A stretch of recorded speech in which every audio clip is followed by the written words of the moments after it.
হুজুর নৌকায় উঠছে নাট তো কইলা গেল গা আবার আর হুজুর নাট কইলা গেল গা নাট ঢিলা গেছে গা হুজুর নাট ঢিলা গেছে গা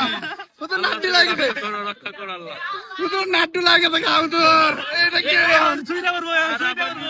চলে গেছে হুজুর নাট ঢিলা গেছে গা দিতে ডাটি ফেলে সত্য কথা।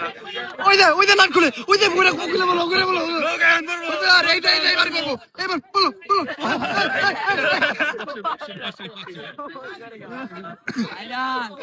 গাইস হুজুর নিয়া আমরা নৌকায় উঠছিলাম ঠিক আছে মানে এই প্রথম হুজুর আমার লগে এই নৌকায় উঠলো আমি আসলে এই নৌকাগুলো উঠতে অনেক বেশি ভালো লাগছে হুজুর আমি কুয়াটে উঠাইছি বাট উঠানোর পরে যে ভাই একটা বিনোদন হয়েছে হুজুর একটা ভয় পাইছে মানে এই ভয়টা দেখতেই ভালো লাগছে ভাই জীবনে দুইবার ভয় পাইছে একবার আরেকবার লসের মাঠে গেছিলাম জাহাজ যখন ভূমিকম্পের মতো কাঁপছিল তখন ভয় পাইছে আমি মনে করছি আজকে মনে হয় বাসন দেয় বাট মজা লাগছে না খুব ভালো লাগছে ইনশাল্লাহ আর বিশেষ করে এই বিনোদন দেখবো তোমার ভাইয়ের জন্য পাইছে তা না পাইতাম না ইনশাল্লাহ